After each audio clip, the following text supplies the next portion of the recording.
Heart beat scan ఒక్క second లోనే world class 640 slice CT scan ఇప్పుడు మీ విస్టా ఇమేజింగ్ బంజారా హిల్స్ లో. Hi, welcome to I dream. సినీ ప్రపంచంలో ఎంతోమంది తారలు ఉంటారు.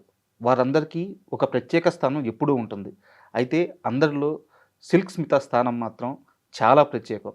చేసింది చాలా తక్కువ సినిమాలే, బతికింది చాలా తక్కువ సంవత్సరాలే.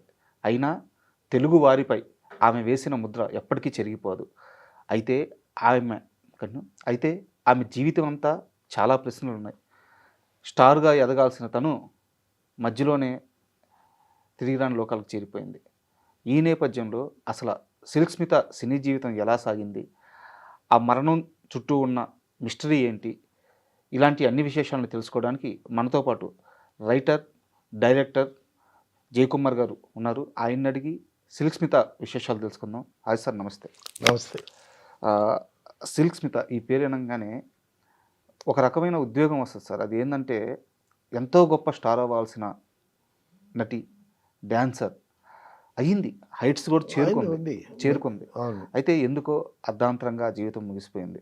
సరే, అది ఎన్నో సంవత్సరాలుగా ఉన్న మిస్టరీ. అది కాసేపు పక్కన పెడితే సిల్క్ స్మిత గారితో మీకున్న ఒక ప్రత్యేక ప్రయాణం ఉంది. అది అంటే అందరితో ఉండే ప్రయాణం, ప్రత్యేక ప్రయాణం ఏం కాదు. ప్రత్యేక ప్రయాణం ఎందుకంటున్నానంటే ఆమె కెరీర్ స్టార్టింగ్లో తొలినాళ్లలో ఆమెని రిజెక్ట్ చేసిన మొదటి మనిషి మీరని మీ మీద కోపం అంటారు. ఈ సిల్క్ స్మిత గారి గురించి చెప్పటానికి ముందు ఒక చిన్న విషయం. నేను ఈవీవి సత్యనారాయణ గారి దగ్గర తాళి అనేటటువంటి ఒక మంచి సినిమా చేశాను సార్. 100 days ఆడిందండి. శ్రీకాంత్ గారు హీరో. ఈవీవి సత్యనారాయణ గారు చేసేటటువంటి సినిమాలకి చాలా భిన్నమైన సినిమా అది తాళి అనేది. దానికి అసలు పూజ షాట్ తీసింది బిఎస్ఆర్ స్వామి గారు. ఆయన ఏమన్నారంటే తాళి అనేది చాలా పవర్ఫుల్ టైటిల్ అండి అని అన్నాడు. అలాగే ఆ కథ కూడా చాలా హెవీగా ఉంటుంది. అవును, చాలా పవర్ఫుల్ స్టోరీ. చాలా బాగా తీశాడు ఈవీవి సత్యనారాయణ గారు. సో ఈవీవి సత్యనారాయణ గారికి నాకు ఒక గ్యాప్ వస్తే ఈవీ సత్యనారాయణ గారి దగ్గరికి వెళితే తాళి సినిమాకి కో డైరెక్టర్గా పెట్టుకున్నాడు ఆయన. పెట్టుకున్న తర్వాత అప్పుడు హైదరాబాద్లోనే ఉంటున్నాము. మెడ్రాస్ తీసుకెళ్లారు. అక్కడ పాపగ్రౌ హోటల్లో ఒక సూట్లో ఉన్నాము.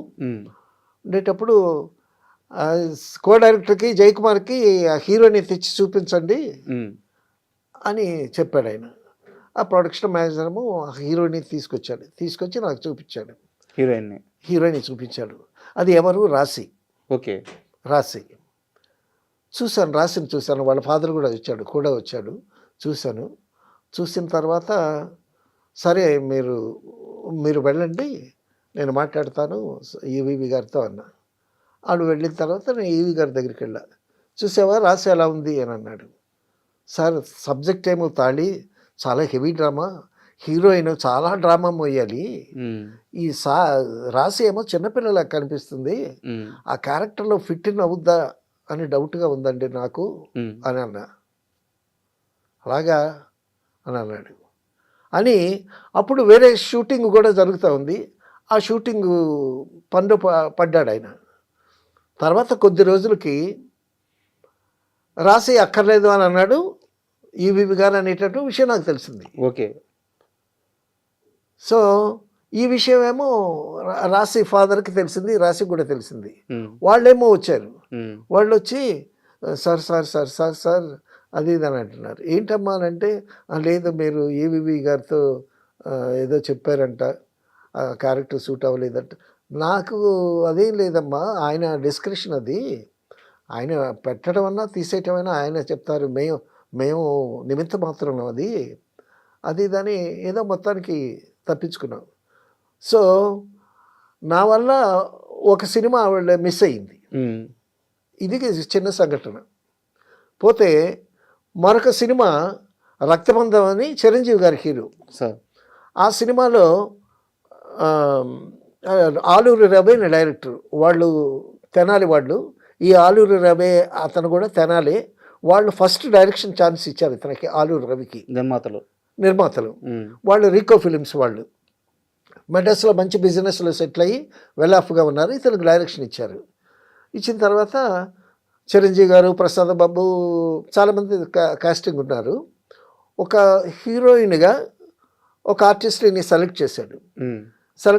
ఆ రోజు షూటింగ్కి వెళితే, నువ్వు షూటింగ్ అక్కర్లేదు, మేము చూసుకుంటాము, ఒక అమ్మాయి వస్తుంది, ఆ అమ్మాయిని కాస్త డైలాగ్ ప్రాక్టీస్ ఇయ్యి, అది ఇదని చెప్పాడు. చెప్తే సరే అని చెప్పాను నేను. సరే నేను ఆ పక్కన గదిలో కూర్చొని అమ్మాయికి డైలాగ్ ప్రాక్టీస్ 10:30 నుంచి 12:30 వరకు డైలాగ్ చెప్తున్నాను. నాకు సాటిస్ఫాక్టరీగా లేదు ఆ అమ్మాయి. తర్వాత డైరెక్టర్ ఫ్రెండ్ ఆలూరి రాబీ అని ఆయనతో చెప్పా, ఏమండి అమ్మాయి బాగలేదు, డైలాగులు కూడా బాగలేవు, ఎక్స్ప్రెషన్స్ కూడా రావట్లేదు, భాష కూడా సరిగ్గా రావటం లేదు, అమ్మాయి పెద్దగా చదువుకున్నట్లేదు, సో మరి అమ్మాయిని పెట్టొద్దంటావని అన్నాడు. పెట్టడం పెట్టకపోవటం అనేది మీ ఇష్టం, ఇబ్బంది అయితే ఉంది. అందులో మీరు ఫస్ట్ డైరెక్షన్, మరి తెనాలి వాళ్ళు మీరు ఒకటి, సో తర్వాత మీకు ఇబ్బంది అవుతుందేమో ఫ్యూచర్లో, అది ఇది అని చెప్పాను నేను. సో మొత్తానికి ఆ అమ్మాయి మీద ఆయనకి ఎందుకు ఇంట్రెస్ట్ ఉందో తెలియదు నాకు. మొత్తానికి ఆ అమ్మాయిని తీసేశాడు. ఆ అమ్మాయి సిల్క్ స్మిత, ఆ డైలాగ్స్ నేర్పించిన అమ్మాయి. ఆ అమ్మాయి అమ్మాయికి అప్పటి సిల్క్ స్మిత్ అని పేరు లేదు, ఏదో పేరు ఉంది. అది అయిపోయింది. మొత్తానికి ఆ సినిమా తీసాము, రిలీజ్ చేసాము, అంతా అయిపోయింది వేరే హీరోయిన్తో. సో ఆ సినిమాలు మేము విశ్వనాథ్ గారితో, బాపు గారితో, కోదండరామరెడ్డి గారితో నా జర్నీ సాగుతూ ఉంది. తర్వాత చిరంజీవి గారు ఒక సినిమా, క్రాంతి గారి డైరెక్షన్, సొంత సినిమా, క్రాంతి చిత్ర బ్యానర్ మీద అగ్నిగుండం నాకు సినిమా చేసాం. క్రాంతి గారి ఫస్ట్ డైరెక్షన్ సినిమా. ఆ సినిమాలో ఒక సాంగ్ ఉంది. ఆ సాంగ్ ఎవరు చేయాలి? అప్పటికి సిల్క్ స్మిత ఆ సాంగ్ చేయాలి. అప్పటికి స్టార్ అయిపోయింది ఆ అమ్మాయి. స్టార్ అయిపోయింది. షూటింగ్కి వచ్చిందండి. షూటింగ్కి వచ్చి కూర్చున్నది, కాళ్ళ మీద కాలు కూర్చున్నది, ఏదో తాగుతూ నన్ను ఇట్ట చూసింది. చూస్తే నేనేమో ఫైల్ పట్టుకొని, నేను కూడా అమ్మాయిని చూస్తే, నేను ఫైల్లో ఏదో సాంగ్ ముందు లీడ్ సీన్ ఒకటి ఉంటుంది, ఆ లీడ్ సీన్ ఆ డైలాగ్లో చూసుకుంటున్నాను నేను. తర్వాత మళ్ళీ అటు చూస్తే మళ్ళీ నన్నే స్ట్రైట్ చేస్తూ ఉంది. అలాగే 2-3 సార్లు చూసింది. నన్ను చూసి ఇలా ఉంది అనేసరికి నేను తలకాయ పక్కన తిప్పుకొని మళ్ళీ ఫైల్లో దృష్టి పెట్టా. మళ్ళీ చూసరికి ఇలా ఉంది. నేను వెళ్ళకపోయేసరికి అసిస్టెంట్ చేత కబురు పెట్టింది. సరే మరి అమ్మాయి స్టారు, మరి వెళ్ళాలి, సాంగ్ ముందు లీడ్ సీను, ఆ సీన్ ఏమిటో డైలాగులు ఏమిటో చెప్పాలి ఆవిడకి. సరే వెళ్ళాను. అమ్మా ఏమిటమ్మా అంటే నన్ను చూసి, మనం ఎక్కడో కలిసినట్టున్నామే అని రాగం తీసింది. కలిసే ఉంటామమ్మా, మరి ఫీల్డ్లో ఉండేటప్పుడు ఎక్కడో కలుస్తాం కదా, ఎక్కడ కలిసాము అని అంది. అనంటే ఏదో సినిమాలో కలిసామని. గుర్తులేదా మీకు అని అంది. రక్తబంధం అని చిరంజీవి గారి సినిమా అప్పుడు కలిసాను. మరి కలిసాం కదా, మరి గుర్తులేదంటారేంటి అని రాగాలు తీస్తుంది. అంటే అప్పుడు కాదన్నామని తర్వాత తనకు తెలిసింది ఏంటంటే, మా కో డైరెక్టర్ చెప్పాడు నువ్వు బాగాలేదన్నావంటే డైరెక్టర్ ఆవిడతో చెప్పేసి గుర్తుపెట్టుకుంది. ఈడు ఎక్కడ దొరుకుతాడు అనుకుందో, దొరికాను కదా ఇక్కడ.